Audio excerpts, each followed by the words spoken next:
हमारे जो मेंबर्स होते हैं जिनको यूनिवर्सल अकाउंट नंबर अलॉटेड हैं वो हैं 7,80,000 के करीब जम्मू कश्मीर और लद्दाख में। सीजनल वर्कर्स की बात अगर हम छेड़ेंगे, जम्मू कश्मीर में उसमें टूरिज्म आता है या हॉर्टिकल्चर आता है, एग्रीकल्चर, तो उन्हें आप कैसे एकोमोडेट करते हैं? अनंतनाग जिले में ही है, कोकरनाग से आगे, उसको और दिल्ली को कंपेयर करते हुए एक लाइन समझिएगा आप कि बाहर बन के मिलो और बाहर वन के मिलो, बाहर बन के मिलो और बाहर वन के मिलो के जंगलों में है जनगणों की भीड़, सुगंध बन मुझे किसी उपवन में मिलो। हाईली क्वालिफाइड बच्चे से एमसीए किए हुए, एमटेक किए हुए बच्चे, there average salary is not more than 25,000 जो जॉब मिल पा रहे हैं अभी इनिशियली। बहुत कम है जिनको बहुत ज्यादा जॉब मिल पाता है क्योंकि आउटसोर्स वर्कर्स होते हैं। तो इनको खैर मकदम है आपका राइजिंग कश्मीर में। मैं हूं आपका मेजबान मीर ज़ीशान और आज हमारे साथ एक खास मेहमान जुड़े हैं जो कि पीएफ कमिश्नर जम्मू है और इनका नाम है रिजवान उद्दीन। इसके अलावा ये इनके शौक जो है, शायरी में इनका शौक है, साइकिलिंग में इनका शौक है और ये मोटिवेशन स्पीचेस भी देते हैं। और इनसे कुछ गुफ्तगू करेंगे आज और जानेंगे इनसे कि कैसे इनका सफर स्टार्ट हुआ एज ए कमिश्नर, कहाँ से इन्होंने पढ़ाई स्टार्ट की। खैर मकदम है आपका राइजिंग कश्मीर। बहुत बहुत शुक्रिया। हमें पहले बताइए कि कैसा मतलब आपने स्टार्ट किया, अपनी पढ़ाई कहाँ से हुई आपकी? मैं हिल्स है, मसूरी हिल्स के पास एक छोटा सा टाउन है ओक, वहाँ पे रेलवेज का स्कूल है, ओक ग्रोव स्कूल, झड़ी पानी उस जगह को बोलते हैं। वहाँ मेरे फादर फार्मासिस्ट थे, वहाँ से ही मैंने पढ़ाई की अपनी। उस झड़ी पानी में जो गवर्नमेंट स्कूल्स थे, ओक ग्रोव में तो नहीं पढ़ा मैं। और मसूरी से मैंने ग्रेजुएशन किया, हाई स्कूल भी वहीं से किया, 12th भी वहीं से किया। तो पहाड़ों का एक बहुत ज़्यादा मुझ पे असर रहा है, हिल्स का, और दैट्स वाई मुझे जम्मू कश्मीर भी बहुत पसंद है जी। अच्छा, ये शायरी आपको बचपन से ही इसका शौक था या अचानक आपको जब पढ़ाई आप कर रहे थे तो ये स्टार्ट हुआ? मुझे जहाँ तक याद आता है कि जब मैंने पहाड़ छोड़ के मैं दिल्ली गया, और दिल्ली में कई मौजू ऐसे हुए कि दिल्ली जाके बड़ा एक कल्चरल पैराडाइम शिफ्ट होता है। आपको बहुत सी चीज़ें शॉकिंग भी लगती हैं पहाड़ के लोगों को वहाँ जाके, और कई फीलिंग्स उभर के आती हैं, और वहाँ पे मैंने कुछ कुछ लाइनें लिखी हैं। तो मुझे लगता है कि मैंने 96 ऑनवर्ड्स ये काम शुरू किया थोड़ा बहुत, और अब भी मैं साइकिल चलाता हूँ तो वहाँ पे कुछ लाइन कंपोज कर लेता हूँ। जब मैं अपने आप से बात कर रहा होता हूँ तो बहुत सी लाइनें निकल के आती हैं जी।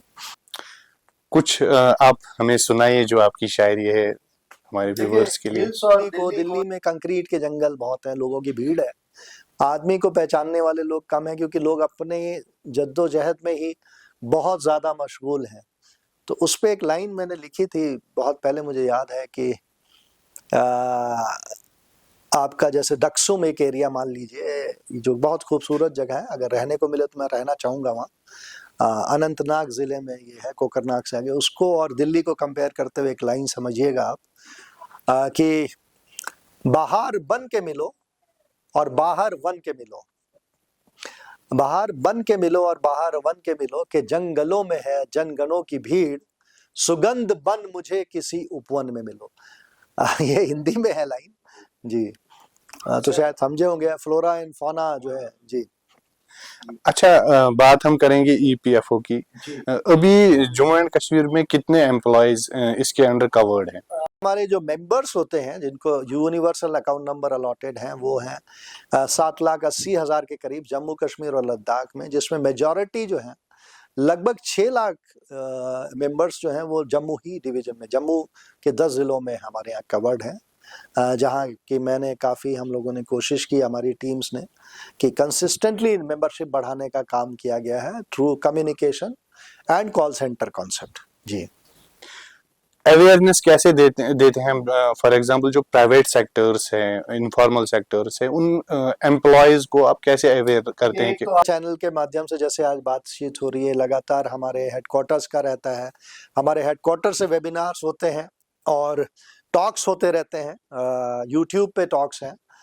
ईपीएफओ, सोशल ईपीएफओ अगर आप सर्च करेंगे, ट्विटर पे जाएंगे तो एक सिग्निफिकेंट नंबर ऑफ फॉलोअर्स हैं वहाँ पे, और वो हर मौजू पे आप गूगल पे सर्च करेंगे आप अगर, तो ईपीएफओ डाल के आपका जो भी प्रॉब्लम है, यूट्यूब पे आपको बहुत से वीडियोस मिल जाएंगे कम्युनिकेशन। एक तो ये एस्पेक्ट है। दूसरा, लोकल लेवल पे हमारा हमेशा प्रयास रहा है कि निधि आपके निकट एक कार्यक्रम होता है जो हम लोग हर महीने की 27 तारीख को करते हैं, और वो अभी हम रामबन में करने जा रहे हैं अगले 27 को। इससे पहले डोडा में एक बहुत बड़े स्केल का प्रोग्राम हुआ था डीसी ऑफिस में, और इस बार भी हम कोशिश करेंगे डीसी ऑफिस रामबन में इसको करें।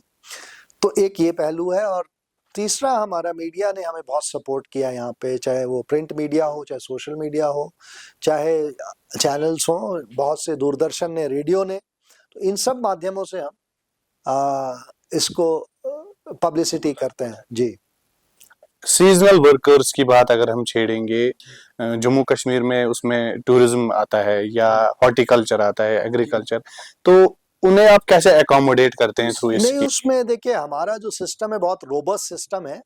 ये एक दिन के पैसे का भी हिसाब देता है। तो प्रोविडेंट फंड एक्ट के तहत जो भी कंट्रीब्यूशंस आने हैं वो उतने ही दिन का आना है जब आप एम्प्लॉयमेंट में हैं, और उसकी प्रॉपर अकाउंटिंग होती है। तो हर वर्कर को एक 12 डिजिट का यूनिवर्सल अकाउंट नंबर अलॉटेड है, और वो इलेक्ट्रॉनिकली जुड़ा हुआ है सारा उसका निज़ाम जो सिस्टम है।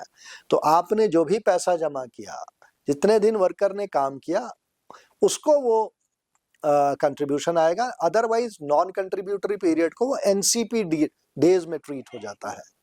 तो इस तरीके से हम अकाउंट फॉर करते हैं। और अगर वही वर्कर फिर अगले 4 महीने बाद फिर आता है तो उसका फिर से पीएफ जमा होने लगा, तो उसमें कोई दिक्कत नहीं। उसका यूनिवर्सल अकाउंट नंबर जो 12 डिजिट का है वो कॉमन रहेगा हमेशा। अगर हम बात करेंगे, कंप्लेंट्स आती होंगी जो एम्प्लॉयज है अगेंस्ट एम्प्लॉयर्स, तो उसका क्या मैकेनिज्म है, उनकी कंप्लेंट्स कैसे सुनी जाती है, और उसका क्या मतलब आप फिर कैसे सोल्यूशन ढूंढ पाते हैं? देखिए, जहाँ तक जम्मू डिवीजन का सवाल होता है तो वहाँ पे मेजॉरिटी एम्प्लॉयमेंट है वो आउटसोर्स्ड एजेंसीज और प्रिंसिपल एम्प्लॉयर, इन दोनों का रोल होता है उसमें। और जैसे चिनाब वैली पावर प्रोजेक्ट्स या इरकॉन या यूएसबीआरएल प्रोजेक्ट जो रेलवे प्रोजेक्ट है, या बड़ी बड़ी फैक्ट्रीज हैं वहाँ पे भी, तो रेगुलर फैक्ट्रीज में इस तरह के इश्यूज बहुत कम होते हैं। तो जहाँ तक प्रोजेक्ट्स में कॉन्ट्रैक्टर्स के वर्कर्स का सवाल है, तो हम हेड ऑन उसकी जो भी बात होती है उसको, मतलब 1-to-1 कम्युनिकेशन के थ्रू, कम्युनिकेशन चैनल हमारे बड़े ओपन हैं। हम इमीडिएटली प्रिंसिपल एम्प्लॉयर से टेकअप करते हैं और उनको लेटर टाइम टू टाइम देते हैं।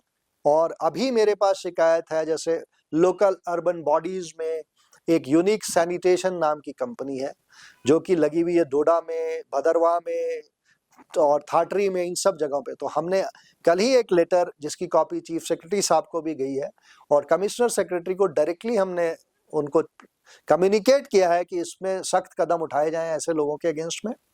और कहीं भी कोई अगर शिकायत आती है तो हमारे लिए एक व्हाट्सएप नंबर है 6006567049, इससे हमें अप्रोच कर सकते हैं। कहीं पे भी बैठा हुआ वर्कर हमको अपने व्हाट्सएप पे अपनी बात कम्युनिकेट कर सकता है। अगर हम टेक्नोलॉजी की बात करें, आजकल का दौर ज्यादा हम ऑनलाइन ही यूज करते हैं मीडियम ऑफ कम्युनिकेशन, कैसा मतलब आपको लगता है कि फायदा मिल रहा है आपको इसको इम्प्लीमेंट करने, इस स्कीम को पहुंचाने लोगों में, या बाकी जो एम्प्लॉयज है उन तक पहुंचाने में? देखिए, टेक्नोलॉजी आप भी यूज कर रहे हो, आपके जो भी आज बातचीत हो रही है पूरे जेएनके में, मुझे लगता है ये आप इसको करोगे, एक चीज। दूसरा, हमारा व्हाट्सएप का जो यूज है सबसे ज्यादा मैं पर्सनली इसको करता हूं। और हमारे यहाँ आप जानेंगे कि जम्मू में रिटर्न रिजेक्शन रेशियो बिलो 20% है। हमने इसको 18-17% तक रखा, और इससे पहले कई महीनों में 14% तक भी रिटर्न रिजेक्शन रेशियो रख पाए, क्योंकि एक एक वर्कर के इशू को हम पर्सनली, मैं खुद देखता हूं।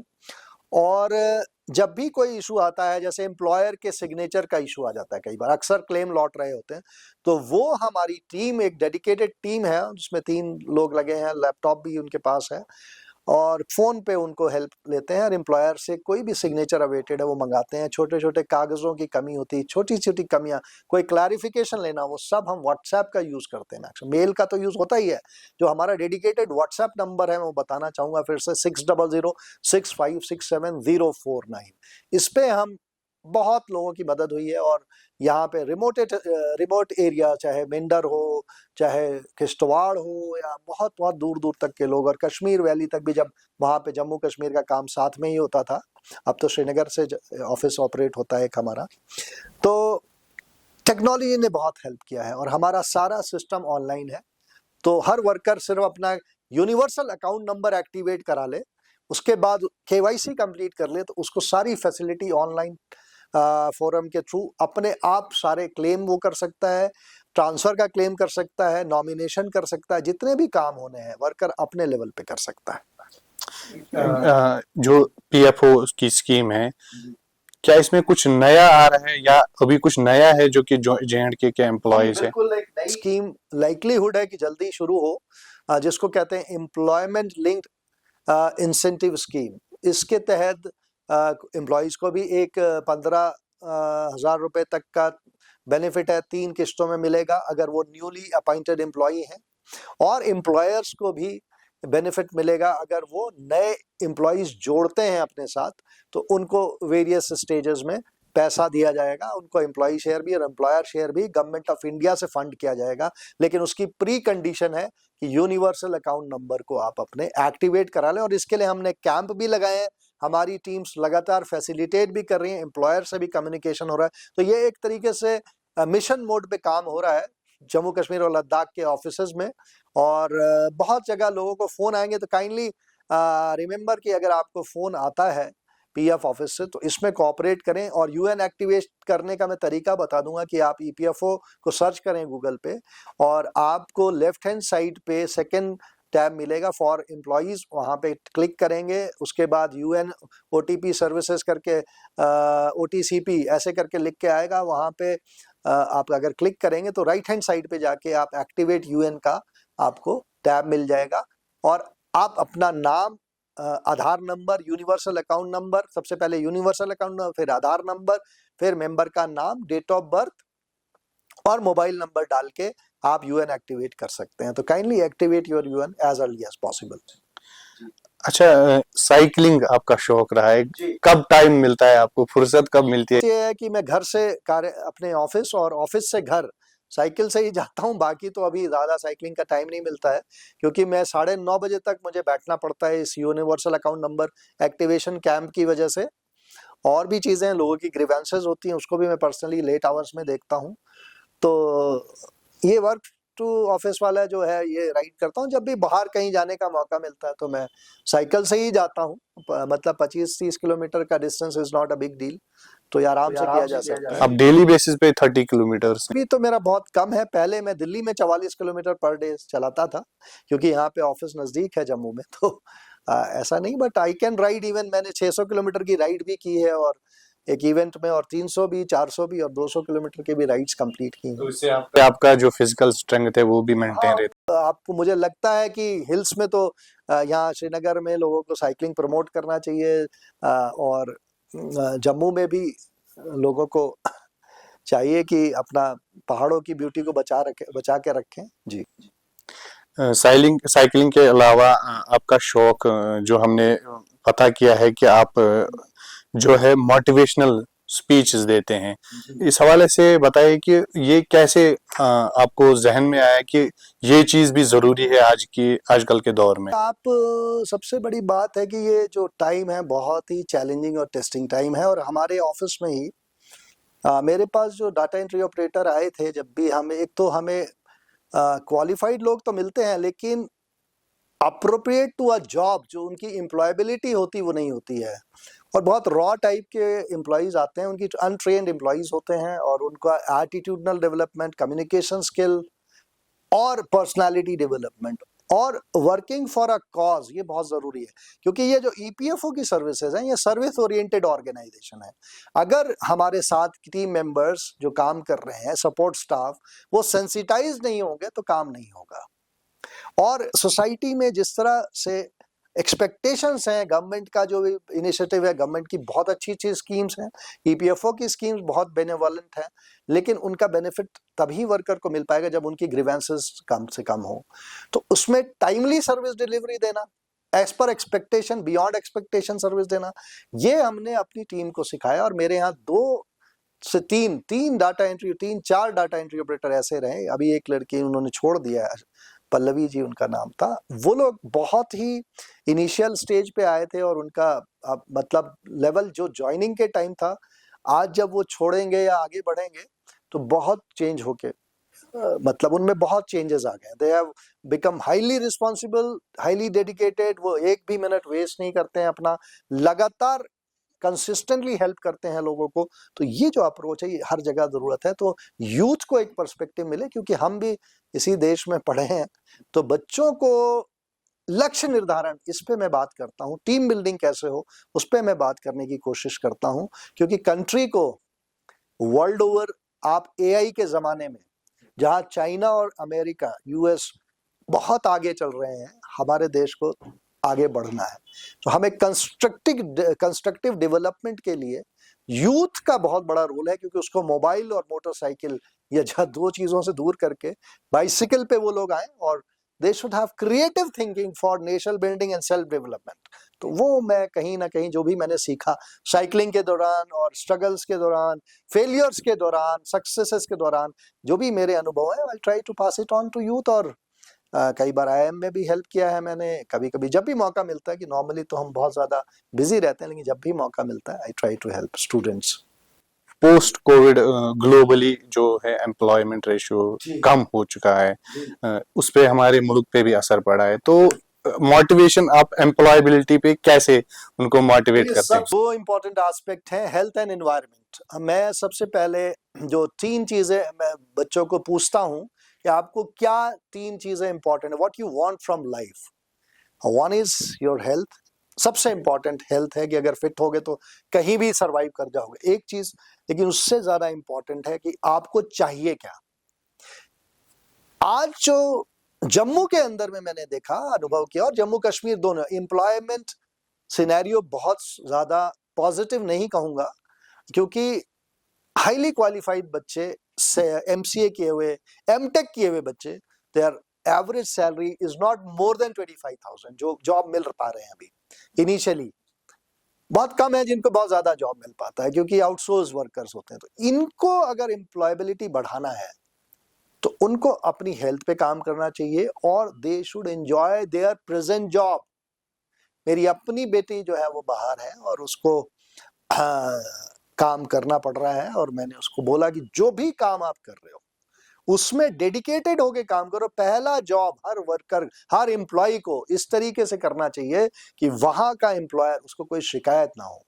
मतलब ये नहीं है कि आप सकम करें to under any pressure, but आपके काम से आपकी अपब्रिंगिंग हो, आप आगे बढ़े। तो work is very very important. और आपने सुना होगा DOGE की बात करते हैं एलन मस्क साहब, कि डिपार्टमेंट ऑफ गवर्नमेंट एफिशिएंसी पूरे वर्ल्ड को मेरे ख्याल से शेक कर दिया है इस चीज ने, और हिला दिया है। आने वाले समय में it's going to be a thing which needs to be discussed upon, जिस पे बात होना चाहिए।